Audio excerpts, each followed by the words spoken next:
What are some of those digestive symptoms, that people should watch out for, that you cannot ignore? And when is it time to come and talk to you? A lot of GI symptoms can be very vague. GI. Gastroenterology, Beautiful. gastrointestinal symptoms. Okay. That's correct. GI means gastrointestinal symptoms. So we'll use that moving forward. Yes, and yes, so the audience can understand Yeah. it better. What I often tell my patients are some red flags that you should not ignore. In medicine, we call those alarm symptoms. The first thing is that I tell my patients, if you start seeing it is an alarm symptom that should wake you up in the middle of the night to go see your physician. These are patients that will start screening at the age of 13. 13? 13 years. So that screening is informed by if a grandparent, if Yes, a father... we have criteria for diagnosis, and there is a genetic test. Typically, these folks come from families where colon cancer, perhaps the first person died early, and then they went in, they did an autopsy, they found out they had a cancer, they did genetic testing, and it showed that there's a germline mutation or a genetic mutation in that family. I'm thinking of people have lost parents, people have lost uncles, they don't even care. They don't even know whether it's as a result of cancer. They don't even know if he had anything to do, and we just carry on with life. So do I have to wait till 45? Or can I do it before? I just need to know. Yeah, and that's a good question. Dr. G. Real stories, real people, unpacking the struggles, reclaiming the narratives with Dr. G. The person sitting in front of us today is a gastroenterologist, and he's one of the top-notch doctors in Minnesota. His academic journey spans from Cameroon, for those of you who know, the one and only Qs. He moved over to the United Kingdom, where he studied at Cambridge University. So he did his fellowship training here at the Mayo Clinic, and he also has been at the Wayne State University, and that's in Detroit Medical Center. Here with me today is a brother, a man of the community. When you see him in the streets, you will not even think that he holds all these. But he's one of those very rare people who can tell you have 6 months. So stay tuned.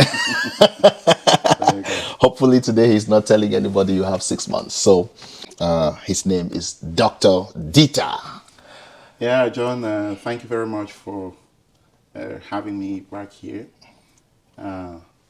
This is the second time we are having a sit down. Yeah. And as rightly stated, the last time was more about my journey, and today we'll try to focus on what I do on a daily basis. And it is always a pleasure for me to discuss anything medicine, which I believe can help anyone out there. So it is really a pleasure for me to be back, and I hope whatever I will say here today will impact lives and hopefully make a difference. So once more, thank you very much for having me here today. For sure, for sure. Thank you so much. And if you're watching this and you've not subscribed to this channel, this is your moment. But I want to tell you that you will learn something here today. This conversation is not a medical advice, it's not a prescription. This is a conversation for educational purposes. A lot of people just see you in occasion and say, doc, doc, doc, doc. A lot of us know you as doc, doc, doc. I don't think there are so many people who know exactly what your specialty is. Can you clearly explain that to us? Even the word is so difficult to pronounce. Not many people will be able to get it right. Gastroenterologist. Am I getting it right? That's correct. Gastroenterology and hepatology. Please, Doc, clarify us. What does that even mean? What do you do? What are you focused on? Yeah, you're right. That a lot of people have trouble pronouncing that word. A gastroenterologist, as the word itself, gastro means stomach, eat, and enterology refers to the intestines. Mm-hmm. So a gastroenterologist is a specialist under the bigger term of internal medicine. Mm-hmm. People who can do internal medicine and stop there and become a primary care physician, yeah, or a hospitalist in the hospital. Mm-hmm. Or they can choose to subspecialize in different fields under internal medicine. Okay. And one of those fields is gastroenterology. Mm-hmm. Just like you have cardiology, nephrology, rheumatology. Okay. Gastroenterology is one of those. And as a gastroenterologist, my daily responsibilities are on taking care of digestive diseases. And by digestive diseases, we are referring to any condition that can affect from the esophagus, or what we call the food pipe, the stomach, and your intestines. Attached to that system are some organs which also participate in digestion, and these are the pancreas, the liver, and also the gallbladder. So the liver, of course, somebody that specializes only on taking care of the liver is called a hepatologist. Okay. Yeah. So as a gastroenterologist, hepatology, I focus on the digestive system as I just described, and also on treating patients with liver conditions. Just so our audience can understand better, some of the conditions that typically I will deal with will include things like gastritis, ulcer disease in the stomach, people with diarrhea, people with abdominal pain, constipation, people seeing blood in their stool. Wow. And apart from those things, I talked about the gallbladder, people with gallstones, people with liver conditions known as hepatitis or inflammation, people that can also have pancreas problems such as pancreatitis.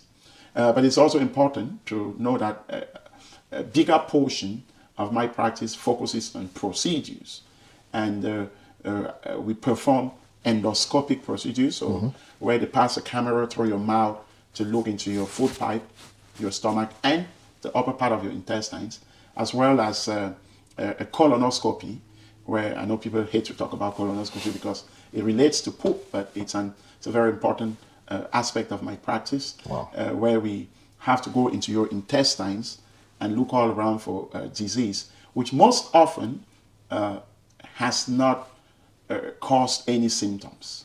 And so you can be sitting there at home thinking that you're perfectly healthy, whereas there are things going on in your body. And the colonoscopy, which I think we will talk more about, is one of those very important things that I do on a daily basis. So again, in summary, a gastroenterologist, hepatologist simply takes care of digestive problems, as I cited above, but also problems that affect the liver, the gallbladder, as well as the pancreas. Okay. Well, anything with the kidney?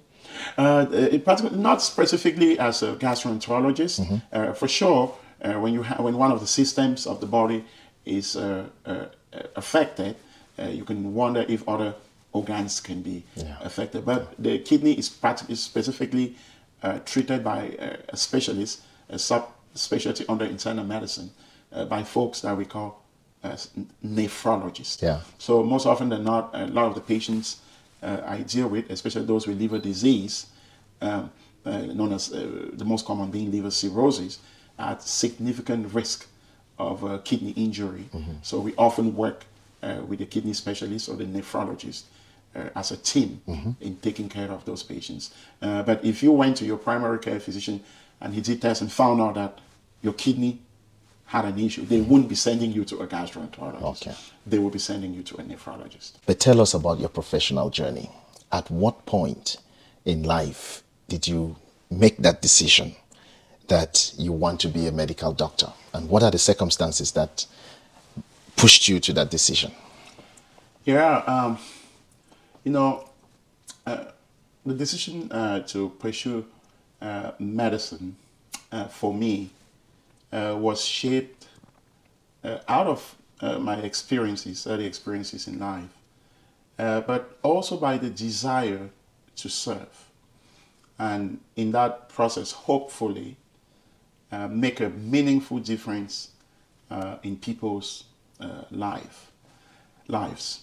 Having grown up in a setting where resources were very limited, I saw firsthand how people suffered from illness and how that took a toll not only on that individual, but also on the entire family, and as such, an entire community. Yeah. So that is how I told myself that perhaps one of the ways I could actually try to help not only my family but the society as a whole was to take on a career in medicine. And, as I think about that time, for me, it wasn't really just about a career, it was about a calling. And that is what, throughout my career, I've tried to show people, to treat people with dignity, respect, because that is what they deserve, especially during the moments where they are the most vulnerable. Thank you. Yeah. And it's important that you bring that up, because a lot of people come from places where access to medical care is a luxury, or it's not available, or it's too expensive. And I can just imagine that you growing up as a young boy in Tamafe, you don't have big hospitals around, you don't have medical providers around that will readily come to you and take care of your medical needs. So I'm very sure most people will relate with your background and why medical profession is something that you felt called to do. But you have studied in so many different universities. Big names. That's right, yeah. Big names from yeah. Just lucky. Yeah, from Cameroon. Yeah, he says it's just lucky. I wonder how many of you are lucky. But he's got the brains. He's got the brains to get into queues. It's not luck. To go to Cambridge, and do what he was doing, it's not luck. To go to Wayne State University and Mayo Clinic, these are not things that you just do by chance. They don't just go to pick people. He's got the brains. But how have those different educational institutions shaped you to the person that you are today? Yeah, you're absolutely correct that the person I am today is the result of the experiences that I've had throughout my career. So back in Cameroon, which is actually where I trained as an MD, what I remember most is that Cameroon taught me how to be compassionate. It also taught me about resilience. As you pointed out, it's a country with extremely very limited resources. And you have to stay the course to make it. It is a reason why I always tell people that once you set your eyes on a goal, nothing should stop you. If you keep dreaming, you will get there. Yeah. But that often calls for a lot of hard work, dedication, and a lot of resilience. Q's, at the time, the lone medical school in Cameroon wasn't easy to get to. But I happened to be one of the lucky 75 people that were admitted in 1996. It gave me the foundations of what a doctor is supposed to be. It gave me the fund of knowledge on which later on in my career I will build upon to become the specialist that I am today. And for that, I will forever be very grateful for that experience. I did also have the opportunity to work after I got done in the medical school there for 2 years at the Douala General Hospital under the mentorship of somebody I have a lot of respect for, Dr. Henry Luma, who remains the medical director of that general hospital till today. He was a gastroenterologist, and probably he's the reason why I ended up as a gastroenterologist, but we'll get to that point. Yeah. While there, I took care of very sick patients, especially patients who had HIV and AIDS at a very advanced stage. That experience reinforced in me why compassion and treating people with dignity, irrespective of their circumstances, was very important. And that we should not focus on who the person is or what they have, but rather just treat them as a fellow human being. And in so doing, you will have done your best. From there, because I always thought decisions in medicine should be informed by a strong scientific basis or evidence. I sought to go out and build my knowledge in the field of research, which is why I set out on the hunch to look for opportunities abroad. And that's how I applied to several universities in the United Kingdom, amongst which was the University of Cambridge.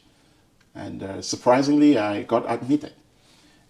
Even much more was the fact that I was granted a full-time scholarship, including flight tickets paid and delivered to me in Cameroon. That's why I say I'm very lucky.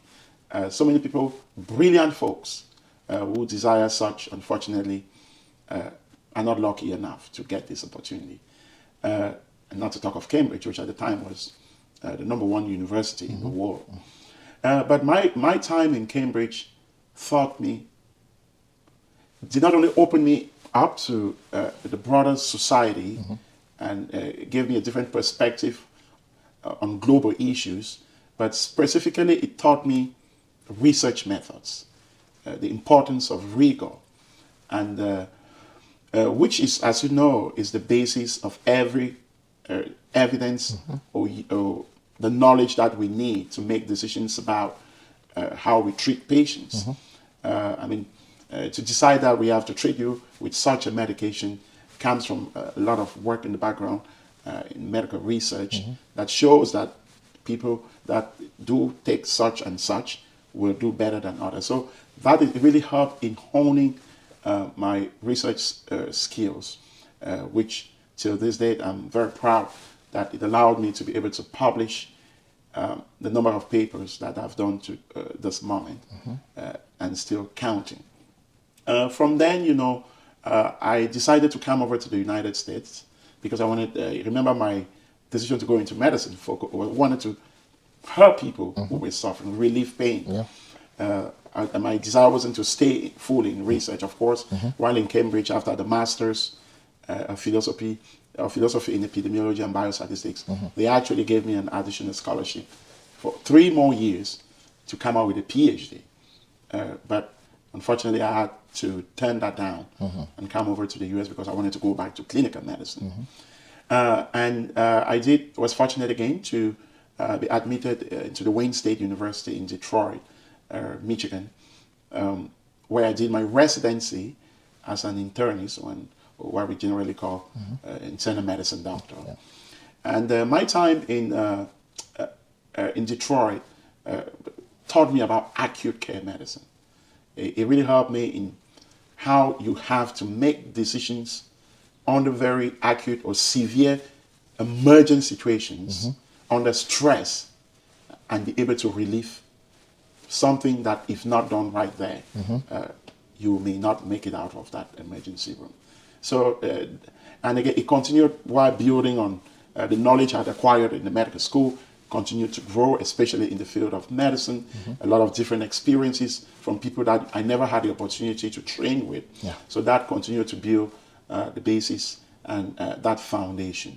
And ultimately, I will end up at the Mayo Clinic in Rochester because as I went through residency, and given the fact that I had a mentor in Cameroon who was a gastroenterologist, my desire to pursue a career as a gastroenterologist only got stronger and stronger, which is why I did apply for a fellowship in gastroenterology and hepatology, and was again lucky the time to again be admitted to the best program in the country at the Mayo Clinic in Rochester, where I spent 3 years and honed my skills as a gastroenterologist.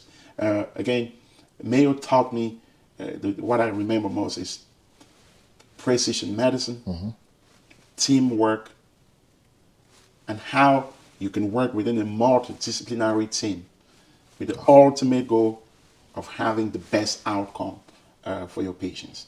And it is all these different experiences that have informed whom I am today as a physician.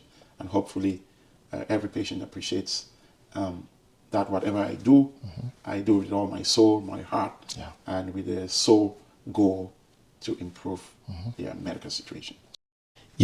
As you were just explaining, if something is wrong with one aspect or one part of that internal, those internal organs that help with digestion, it could just have effect with other parts because we are just so interconnected inside. That's correct. Yeah, yeah. But that is really a good clarity even for me. I really did not get that. And now, once people understand what you cover, my next question is very practical. You just mentioned that sometimes people sit at home and you think that you're okay. Maybe you just have a headache. Maybe you just feel stomach ache. But nothing too serious. So you don't care, you don't bother to go. Are there any signs and symptoms that should make you wake up? What are some of those digestive symptoms, that people should watch out for that you cannot ignore? And when is it time to come and talk to you? Yeah, that's a very important point, and I'm glad that at the end there you clarify that we're talking about the digestive system here. I'm not going because we start talking about signs and symptoms. We can spend the whole day here, and we will not finish this discussion. So, a lot of GI symptoms can be very vague. GI. Gastroenterology, Beautiful. gastrointestinal symptoms. Okay. That's correct. GI means gastrointestinal symptoms. So we'll use that moving forward. Yes. And yes, so the audience can understand better. There are so many, but what I often tell my patients are some red flags that you should not ignore. In medicine, we call those alarm symptoms. The first thing is that I tell my patients, if you start seeing blood in your stool, you got to wake up, call your doctor to find out what is going on. I'm not saying blood in stool means you have cancer, for example. Yeah. The most common causes of blood in the stool are benign, meaning they are not cancerous. They are not things that are going to kill you. But it is an alarm symptom that should wake you up in the middle of the night to go see your physician. The other alarm symptoms that I talk about, if you have trouble swallowing, remember we said the digestive system includes the food pipe. If you're eating food and feeling like it's getting stuck, it's not going down. Usually when we swallow food, it takes about 10 seconds to travel the food pipe into the stomach.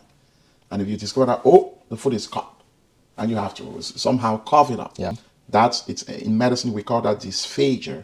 This simply means difficulty. Phage means swallowing. Okay. So dysphagia means difficulty with swallowing. You got to talk to your doctor. If you're having persistent abdominal pain. So just hold it there, doc. Say I'm just eating, maybe the food is too dry, and maybe it goes into my esophagus, and is that alarming? Should I not just cough, drink water, and you're right. But even in that, a lot of the times, it's not due to something bad. Yeah. Okay. But if you, and we're not, normally patients don't come when they feel something once. Yeah. If you were eating and talking, and then food went the wrong way, and then you cough, that's a different thing. Okay. But we're talking about somebody who's sitting and eating, and the food, as they swallow their food, they feel like, whoa, that food is it caught. didn't go? Yeah. It's blocked here. Sometimes they have to do maneuvers, lean forward, stretch their necks to breathe and get it out, or drink water, or do a lot of things. And if that were to be occurring, like 2 times in a day, 2 times, or even once a week, time. once 3 times a month, and if it becomes a recurrent issue, I will advise you to talk to your physician. Even if it occurred just once or twice, but you were concerned enough, I would suggest that you talk to your doctor. Allow him to make the decision, him or her, to make the decision whether this is something that's worth looking further into, or it was just a one-time thing related to the fact that you were eating grains and dry food and talking, and some of it went the wrong way. Thanks. And even on that, if people that don't have saliva in their mouths, for example, they cannot form a good bolus. They can't moisten the food to allow it to form a good bolus for you to swallow. So if you come to me with problem swallowing, I will need to make sure that you have teeth. If you don't have teeth, you can't chew. So you'll have trouble forming a good bolus that can go down. That patients will report it as I have trouble swallowing. Yeah. It's not really a food pipe problem. It's more you don't have teeth. If you have, there's a condition we call Sjogren syndrome, which is an autoimmune disease, where the salivary glands can be damaged and you're no longer able to produce saliva, you will have trouble forming a bolus, and that will make it difficult for you to initiate the swallow. So to move the food to the back of your throat and then get it into the airway. That can also, you will come to me. So it's when you come to me, we will take a very good history and examine, starting by looking into your mouth. And if you already have a diagnosis of shock weight, those people will have dry mouth. They would have already been complaining. Have dry mouth. Sometimes they don't have tears because most of those glands, just like the saliva, will also be damaged. That will help me say, no, this is really not a food pipe problem. The problem is that you're not able to form a bolus. So going back to the alarm symptoms, we talked about the blood in stool. We talked about the difficulty swallowing. We talked, if you have persistent abdominal pain or acute severe abdominal pain, you want to make sure you get evaluated. The other alarm symptom will be persistent nausea and vomiting.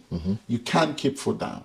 That could be associated with other symptoms, pain, anything, but that will also be something you don't want to sit at home with.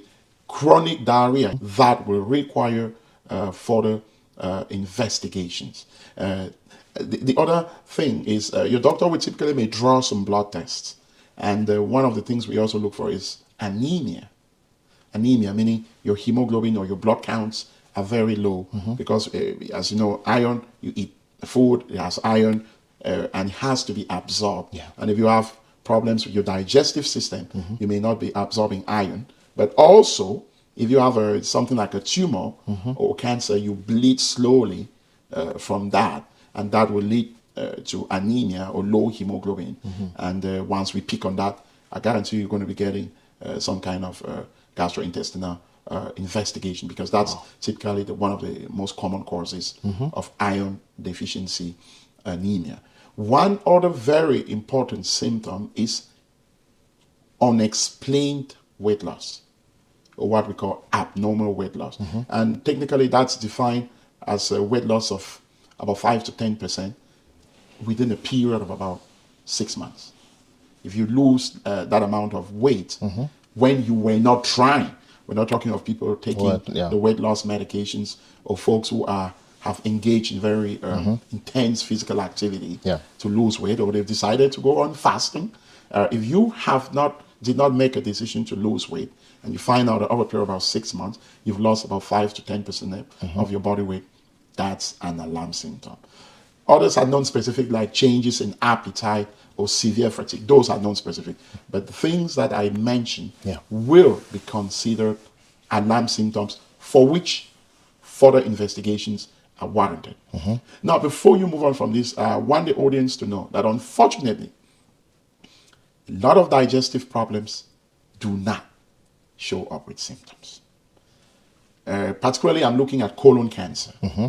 So for us GI physicians, while we diagnose based on symptoms and signs, our most of what we focus on is how can we prevent these things from happening.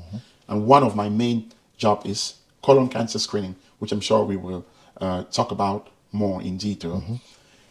And I want the audience to remember that signs or symptoms is your body speaking to you. Listen to your body. Act early. Because when you act early, we may catch whatever is going on at the stage where you can be cured. If you wait and only come in late, most often than not, you may not be very happy with what I will be telling you. So listen to your body. If you have doubts, please talk to somebody, talk to your physician, and they'll be able to guide you to the right direction. In fact, you just went to the next question directly, because I was going to ask you about the prevention. You know, when I was growing up, we used to say prevention is better than cure. Sometimes we are even singing it in songs as we carry our armboards and go to school. You know, prevention is better. And this thing was very common when malaria became a pandemic. That's you right. know, and we must drive mosquito away. You know, malaria is a very bad disease. But, Yeah. for most African immigrants, and I'm focusing on African immigrants here, but maybe it's a disservice to other cultures and other people because I've lived in other continents and I've seen how people don't really take prevention seriously. Some people pray about it. Some people say we'll use home remedy. Some people are shy to go to the hospital. How important is it for us to not wait until we are falling down, until we cannot walk before we come to the hospital?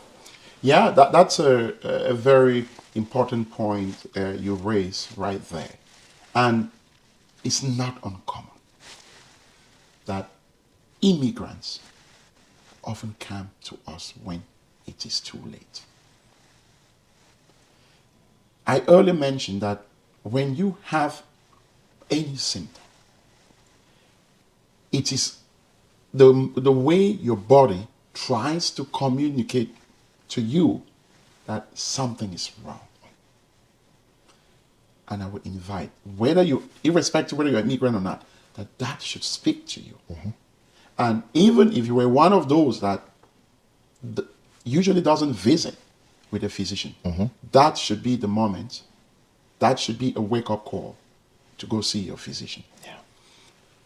By the time you have symptoms, it typically means you've got disease at an advanced stage. Therefore, prevention, which is what I will argue is where medicine is moving to, is the best strategy. But if you cannot prevent, come in early when it's just beginning. If you wait for months, sometimes even weeks, you wait for months, you wait for a year before you finally come to see us, it may be too late. That could be your life simply over. So prevention is what I preach. And as I alluded to before, it's a majority of what I do, primarily focusing on colon cancer. And colon cancer, fortunately, is one of the conditions that we have ways to screen for. The word screening is completely different from diagnosis. If you come to see me with symptoms, I'm trying to diagnose what caused the symptoms. Screening means somebody who has no symptoms, but we decide to go look if there are problems. And why is that so? It is so because when disease begins, it often has no symptoms. But it's growing, it's brewing. And how will you then know that you have it if you have no symptoms? So there are a few of these conditions, amongst which is the colon cancer, which we know that from a certain age, people are likely to start having the precancerous lesions. Meaning the lesion begins to grow, but it's not yet cancer. It's a benign lesion. In the case of colon cancer, we look for something called polyps. And polyps are abnormal growths, like a small bump, that grows on the wall inside the stomach, inside the intestines lining, the large colon, or the large intestine. Yeah. And it can take about 10 years for it to grow and become a cancer.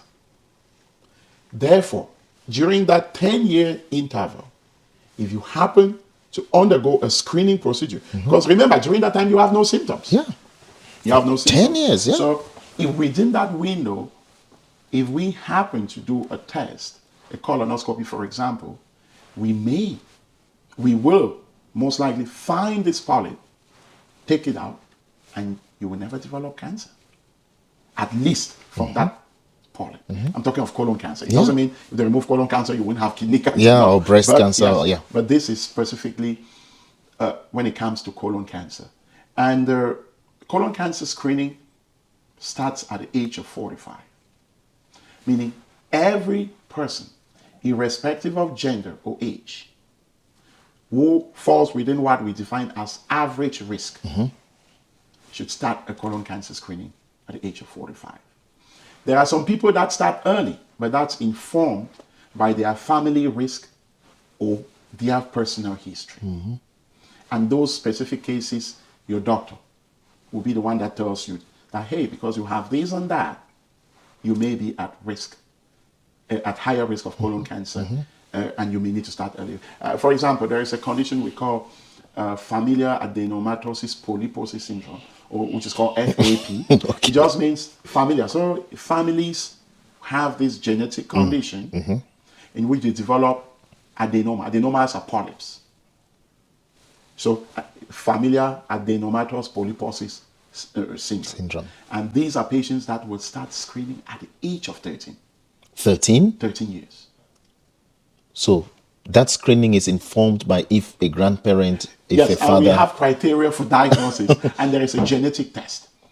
Typically, these folks come from families where colon cancer, perhaps the first person died early, and then they went in, they did an autopsy, they found out they had a cancer, they did genetic testing, and it showed that there was a germline mutation or a genetic mutation in that family. Those patients will start colon cancer screening at the age of 13. Doctor, I'm so scared. And they'll get it every year for the rest of their lives. And those that have that genetic mutation, it's just a matter of time. Their entire colon will come out. And usually these patients, when you see one, the entire colon is filled with hundreds, if not thousands, of polyps. There is no space. You can't see the colon lining at all. It's covered like a carpet with polyps. And cancer will develop. It's not whether it will. It is just when it's going to happen. That's why they typically will just remove the colon once they start developing the polyps. The other example would be things like what we call Lynch syndrome, which is another genetic problem. Those people will start screening at the age of 20. So their risk is lower than that for patients than those for patients with FAP. Yeah. So again, so based on that, and then if you have a family member who's been diagnosed with cancer at any age earlier than when you should have started screening, we simply reduce that from when that person was diagnosed, decrease that age by 10. For example, you were diagnosed at the age of 40. If you decrease that age by 10, it's 30. Okay. So all your first degree relatives, and by first degree relatives, we're referring to you, your brothers and your children, will start screening at the age of 30.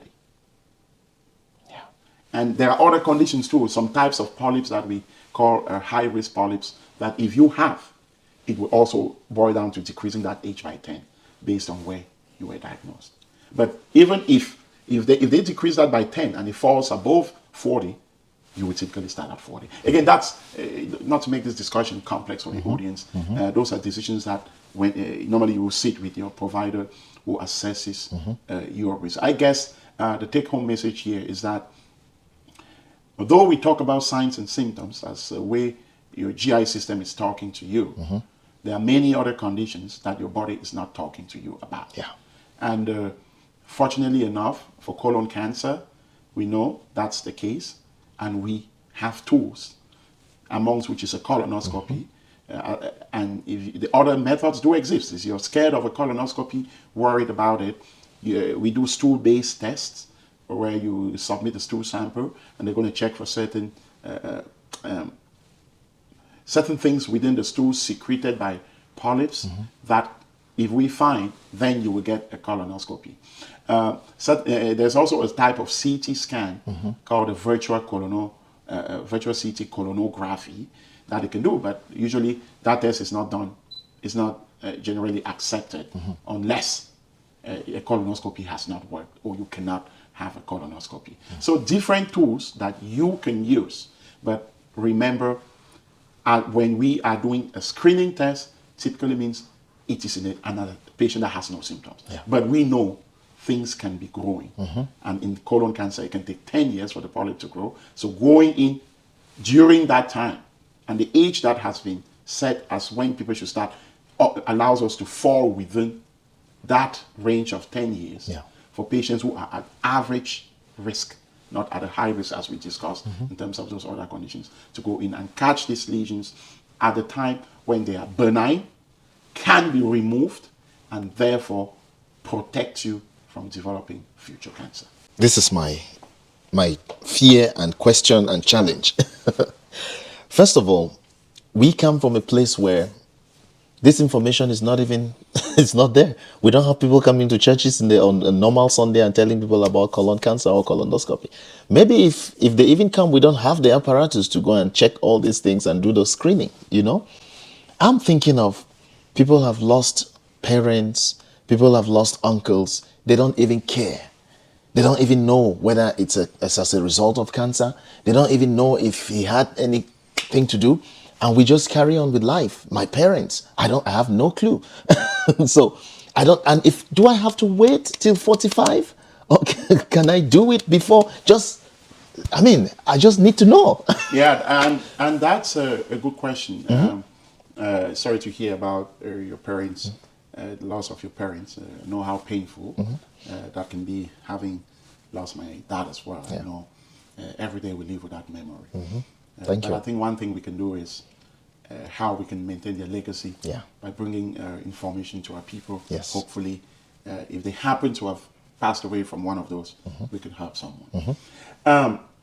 So you're absolutely correct that most of us don't know our family history. Where I come from, if somebody died vomiting blood, or perhaps with having bloody bowel movements, historically, that was considered a bad death. Yeah, witchcraft even. Witchcraft, It yes. doesn't knock 'em.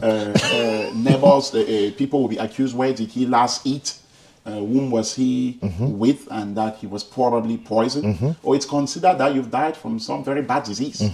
And those people were treated very differently. Sometimes people cannot even for example, if you have a distended belly, Yeah. you can't go through the normal door.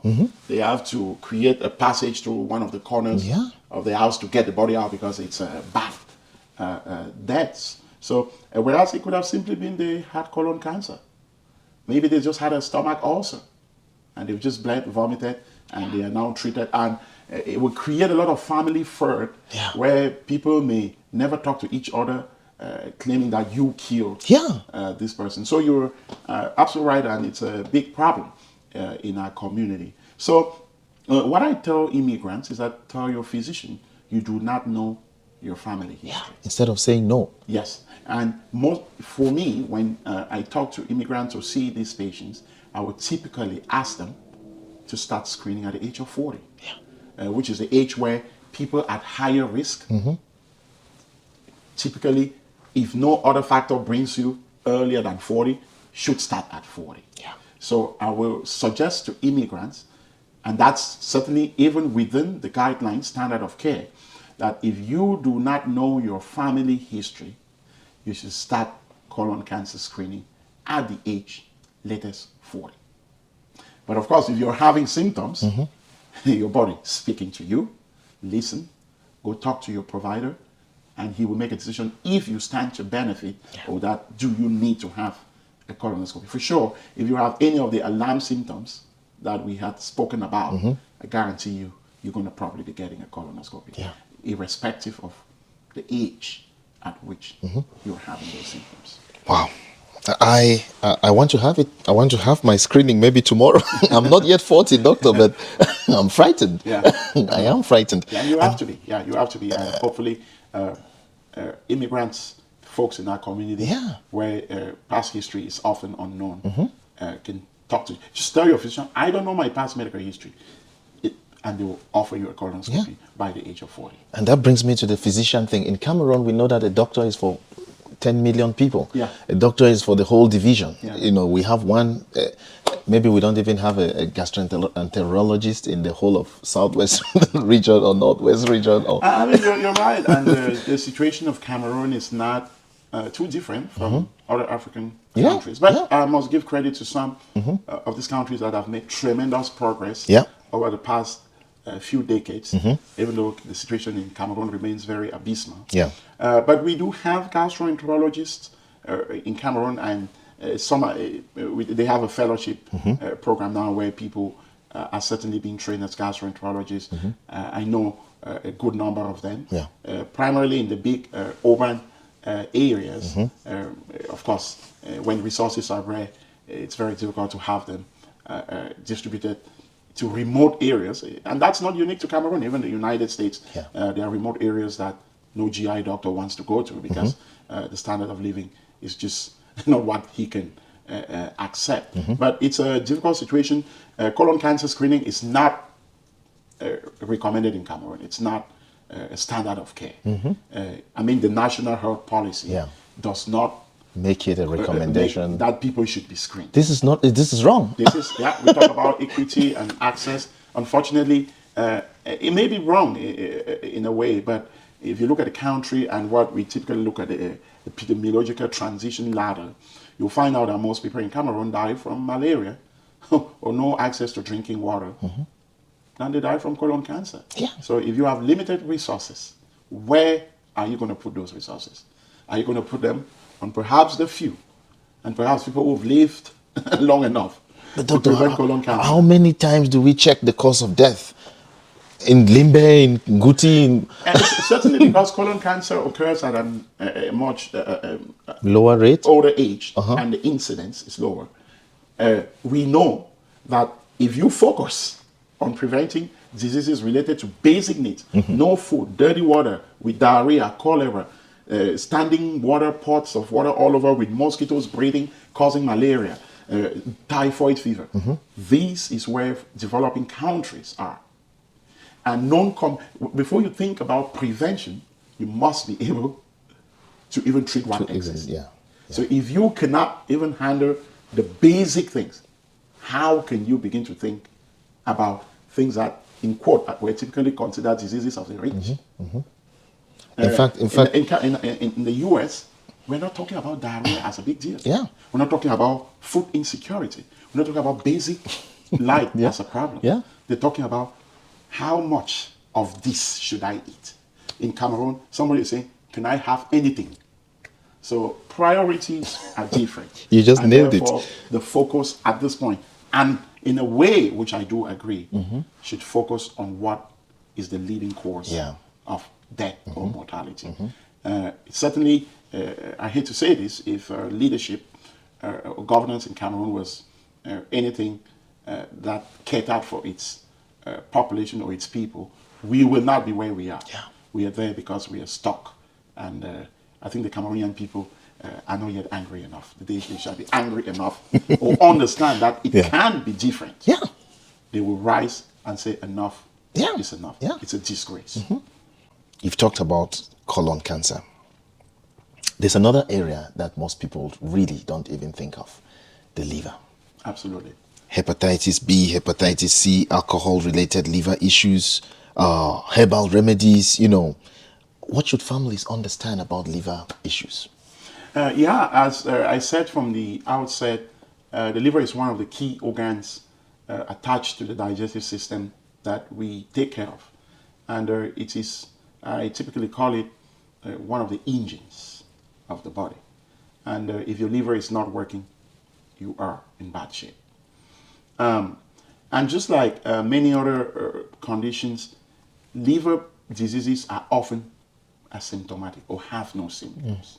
You cited a few: hepatitis B, hepatitis C, fatty liver disease, alcohol liver disease. There are autoimmune liver diseases, cystic liver diseases. These are common conditions that typically also are silent. Of course, when they occur acutely, you may have some symptoms. And some of our folks never even go to see a physician, and that acute phase goes by until when things start going wrong or it's too late. Specifically for the liver, as opposed to like the colon, where we talk about colon cancer screening, one of the main things that I would tell immigrant populations is that hepatitis B screening is very critical. Unfortunately, hepatitis B is not a big problem in the United States, but it is a big problem in developing countries. For example, those of you and I, we are from Cameroon. It's an endemic zone for hepatitis B. And there are many ways by which hepatitis B can be transmitted, but the most common in our settings is mother to child. So your mother has hepatitis B, gets pregnant, And normally during birth, they can transmit hepatitis B to their baby, to their child. And typically, they may not even be diagnosed. But I must say now in Cameroon, I think one of the recommendations during antenatal clinics or prenatal clinics is screen for hepatitis B. But I don't know if that happens in the smaller communities where most deliveries take place. Because if we screen the pregnant woman, we have a protocol in place that we can put when once they get to their third trimester, meaning 28 to 30 weeks of pregnancy, we will test their blood, determine how high their virus count is, and we will do things that should almost at 95% stop the baby from becoming infected. But so it's often a silent disease. Most people with hepatitis B will never have any liver-related complication, which is the reason why we don't treat everyone with hepatitis B. But we have to monitor you. Because even though you have no symptoms from hepatitis B, the unique thing with hepatitis B is that you can develop liver cancer even though you have no symptoms. This is as opposed to something like hepatitis C, where if you have hepatitis C, you will go through a certain phase known as developing scarring to your liver, or what we call liver cirrhosis, before you can develop cancer. But for hepatitis B, you don't need the scarring phase. It can just jump into liver cancer, which is why every immigrant who has should be screened for hepatitis B. And if you're negative, you should get vaccinated to prevent you from developing hepatitis B. If you are positive, there are criteria we use to determine if you need to be treated. The reason why we don't treat everyone is because there is no cure. There is no cure. And if you get started on treatment, you will be treated for almost for the rest of your life. Very few people are able to come off treatment. So given that most people will never have any problem, we don't treat. But for immigrants from endemic zones, they start screening at the age of 20. Meaning every 6 months, once you turn 20 years, you need to get an ultrasound and not all, a blood test to screen for liver cancer. And if we diagnose it early, just like for colon cancer, we will have so much we can do to cure you, to get rid of the cancer. But if you come late, when the lesion is too big, or it has gone to other organs, spread to other organs, it will be too late. So liver disease is acquired, but for immigrants, I would specifically want them to get screened for hepatitis B. The US, those who are in the United States, there's typically a recommendation that everybody gets a one-time hepatitis C screening test. But that's a test, that's a virus. Hepatitis C is a virus, just like hepatitis B, which typically is acquired primarily today in the United States through injection drug use. In the early 90s, it was a big deal with blood transfusions, where hepatitis B can also be transmitted. But that's in the United States taken care of. But back in our populations where they just ask you to go get somebody from the street and breathe, blood transfusion remains a major thing. Thankfully, tattoos are not as common back home, but we do know of traditional healers who scarify people with blades from one person to the next without changing the blades, who can also transmit hepatitis C. So blood exchanges in any way will be your major risk factor. And hepatitis B primarily transmitted mother to child, but also through sexual contact. So get screened. Make sure you're very you're not a promiscuous person, so to say, because those are the main ways. But it's also important to talk about alcohol, which increasingly a lot of people are engaging in. That alcohol, apart from causing the acute problems to the liver, acute alcoholic hepatitis, it can also lead to long-term scarring and causing what we call cirrhosis, which again puts you at risk of liver cancer. And previously, alcohol used to be the number 2 reason in the United States why people got a new liver. And it ruins your life. So very important to pay attention to. And lastly, about the liver, I cannot complete this discussion without talking about the use of herbal supplements. A lot of, given that we come from a country with limited resources, folks have turned to herbs a lot of times to help with a fever, help with diarrhea. Yeah. And nobody knows the contents dosage, of those herbs. And because the liver is responsible for processing most of what we take in, it goes through the liver. That's why I call it the engine. Unfortunately, a lot of these herbs contain things that can impact the functioning of the liver. They can cause liver failure. Just like taking simple Tylenol in large quantities of up to about 7-8 grams can cause your liver to fail and you're done. Those herbal supplements can cause what we call drug-induced liver injury from herbs. So our people have to be careful. Wow. When you're drinking all of this stuff from that nobody knows where you got it from, that you can completely damage your liver. And of course, most common symptoms of liver disease, most are non-specific. Most don't have any symptoms, but people begin to, when the engine of the car is not going, the car begins to feel tired, can't run, and just get tired. But you can note yellowing of the eyes, abdominal distension, swelling in your feet, urine becoming a yellow or deep color. Those are typically signs of liver disease, and most can suggest liver failure. And there are a lot of others. People can develop veins in their throat that bleed. Again, we won't go to all this. I hope in the subsequent editions, when we focus on primary diseases, we can look more into that. Yeah. I just wanted to talk about this issue of primary care. I've been to hospital and I just felt like, okay, I'm going to the hospital to do full body check, and I get to the hospital and I'm asked, who is your primary physician? Who is your, do you have a family physician, a primary physician? And doctor, I don't.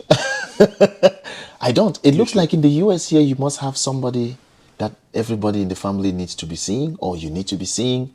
Is it a must? Can I pick any doctor that I know that, oh, you will be my primary physician, and must I have to go to you and everything? I don't know. Just explain that system for me. Yeah. So your primary care physician is your first point of contact with the medical system. Okay. These are the people that know you best, that should know you best. We've been talking about conditions that can develop without you being aware of, meaning you have no symptoms. Every person needs to establish care with a primary care physician, irrespective of whether you have symptoms or not. For example, if you were 45 and had no primary care doctor, how will you know that you need to go for colon cancer screening? It's your primary care physician that will recommend that, hey, you're now 45. There are several things, depending on your age, that preventive care caters for. Females, when do they start breast cancer screening? By the age of 40. Okay. People that have weakened bones, screening for osteoporosis, screening for hepatitis B, screening for hepatitis C, screening for sexually transmissible diseases. These are all things that are done at specific ages, meaning you don't have to have any symptom. So you must, I will say, every person needs to have a primary care doctor. One of the other things is, every year you're supposed to have full body a check, health maintenance visit with your primary care physician. He will talk to you, ask questions, screen for things like depression, check for some symptom that you may be ignoring, not thinking that this is anything, and recommend the age-appropriate testing that you need, that you may not necessarily be aware of.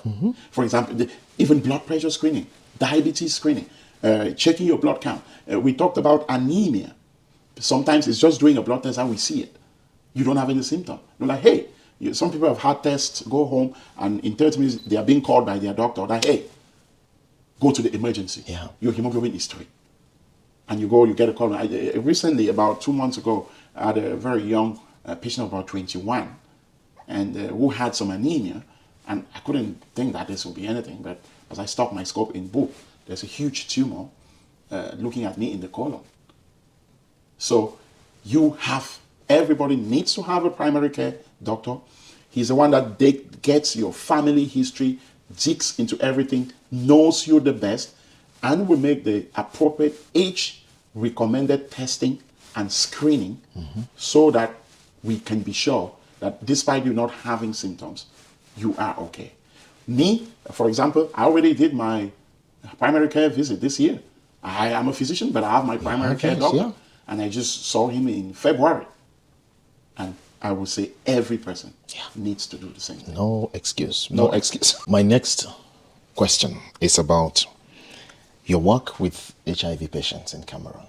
I remember when HIV became a big thing, when we got to know about it, it was a death sentence. When you hear that somebody has HIV, you know the person must die. Yeah. There's no way out. And you run away as far as possible, you know. Yeah. But you worked with people like those, and I'm very sure you saw so many people, so many lives taken away by that. Yeah. Either because of ignorance, because of the shame, you know, the stigma issue, because of lack of the resources to even take care of them. But one of the big things for me, and you mentioned this even in your last conversation with me, is that you want every body who sits in that, who is lying in that hospital bed, to see their child in any doctor. Like you want to treat everybody the way you would like a doctor to treat your father, your mother, your grandparent. This is compassion. You know, this is not just your profession, but this is your personal philosophy in terms of how you carry on your medical profession, you know, or how you practice your medical in your medical field. Yeah. I just want you to let us know, how did your experience taking care of HIV patients in Cameroon, seeing the stigma, seeing the lack of resources, seeing the suffering? You know, you mentioned earlier, when one person dies, it's not just that person who suffers; it affects every other person in the family. But how did this help you to be in the kind of philosophy that you carry a practice with? Yeah, you kind of have two questions in one there. You know, when we started this discussion, I mentioned that each stage of my life has been very helpful in shaping whom I am and my philosophy when it comes to taking care of patients. Yeah. For sure, that period in Cameroon when I was training, but more specifically when I worked at the Douala General Hospital, was one of the most defining experiences of my life. I cared for extremely very sick patients with advanced HIV and AIDS. That experience taught me a lot of lessons, one of which is compassion. Treating people with respect and dignity, irrespective of their circumstances. Being non-judgmental. Remember, sometimes these people don't even know how they acquired the disease. So that was extremely very important in grounding me as to whom I am today. And you talk, you know, AIDS carried a lot of stigma. One of the major manifestations were digestive diseases, complications. If you remember, in fact, back home, if somebody had diarrhea continuously for 2 or 3 weeks, oh my God, the whole community already said, This is it. this is HIV. Yeah. The wasting, the emaciation that resulted from this was huge. Yeah. So these people were stigmatized. They were ashamed even to come to doctors, which is the reason why most often than not, they came in late. At the time when the complications had probably exceeded where we could do anything. That experience has stayed with me throughout my career. And that's why today I practice medicine on one simple paradigm.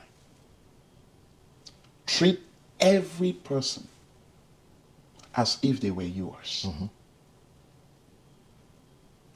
If I have a mother in front of me, that person is some other person's mother. Just like my mother could be sitting in front of another person. I am not there. How will I want that person to treat my mother?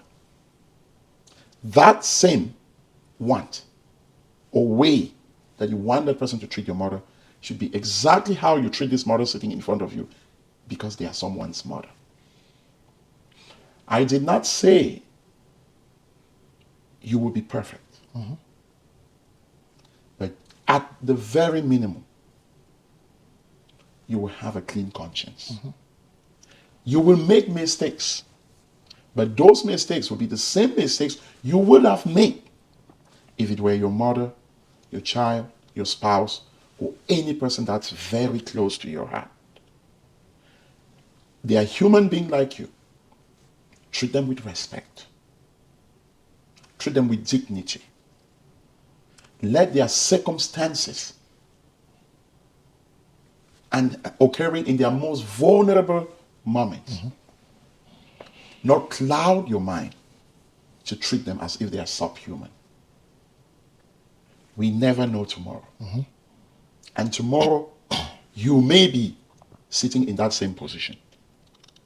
And this paradigm is exactly what, when I walk into a room to teach or to talk to future doctors, that's how I introduce my discussion. We must treat each other like that, as if they were ours, and how you will want to be treated if you were in the same position. That itself is powerful. I know there are so many other people in the medical field. I happen to work with so many nursing assistants and nurses, and sometimes the stories are not very pleasant, especially when those who work in nursing homes, they get insulted, and so they go in with bitterness to their work. And if one person insulted you, you just think that everybody is like that, and sometimes it can affect the way you do cares for people, especially those older folks. And that's true. And you must not allow those individual circumstances to interfere in your approach to how you treat people. If you rather focus on, if this was me or my mom, what will I do? And remember, the person that insulted you, it does not even know this next door person. And I know as human beings, it's easier said than done, asking people to move on from a terrible experience and walk into the next door and appear like an angel. But sometimes it's important to take some time out, cool down, regroup, and come in with your best self. And again, it doesn't mean you'll be perfect, but at least your conscience will be clean. You're very clear. Wow. So there are so many young children out there who are probably finishing high school now. And career path, some of them, I know of one who has been to the U of M. Some of them even speak of medicine without understanding even what it is. Some of them say, I want to become a medical doctor. Maybe because they've seen it on TV and they wear white, they put the stethoscope and that feels good. But a lot of them also don't even have dreams, don't even have goals, or the goals that they have is so clouded with so many different things in this environment. What would you say to a young child, that one who is just finishing high school and they're about to go to college, or who probably are in just beginning high school and they want to do medicine? They don't know anything. They don't know about medicine. What will you tell them that this journey how will this journey start for them? Absolutely. As you know, I do have a program in this community where I've tried to be a mentor to several of aspiring physicians, where I brought them to go with me to the hospital, work around with me, so they can make an informed decision about whether this is the right course for them. But what I would say is that each and everyone has a right to dream of what they want to become. But those dreams must be grounded in reality. You must be willing to put in the work, sacrifice pleasures, and be ready to take on the challenges that come with becoming a physician. They must believe in their potential, even when the path looks extremely very, very difficult.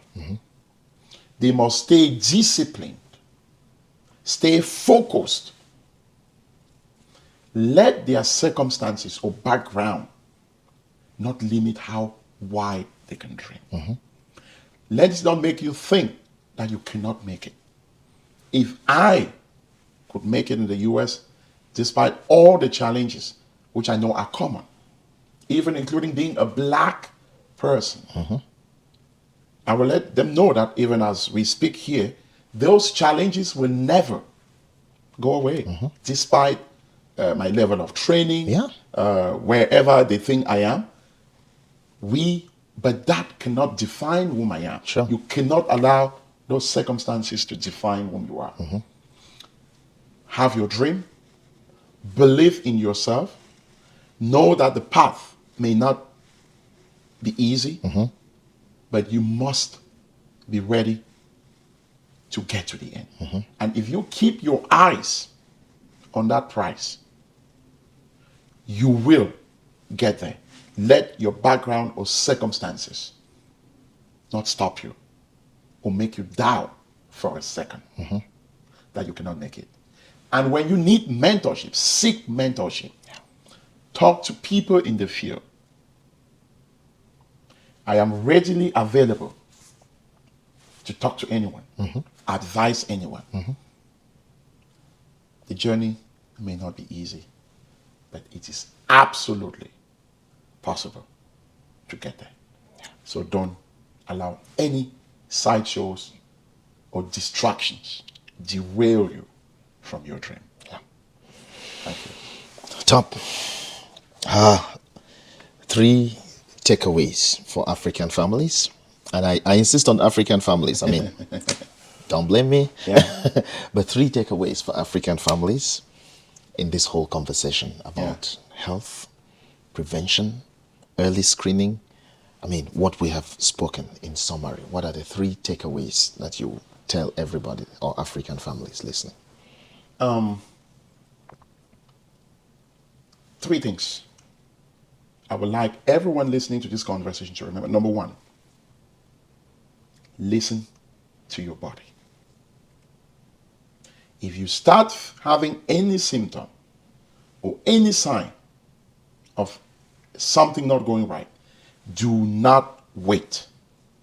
That is a way your body is communicating with you that I need attention. Do not ignore it. Do get in touch with your doctor early, because most often than not, whatever is responsible will be early. We can catch it and we can do a lot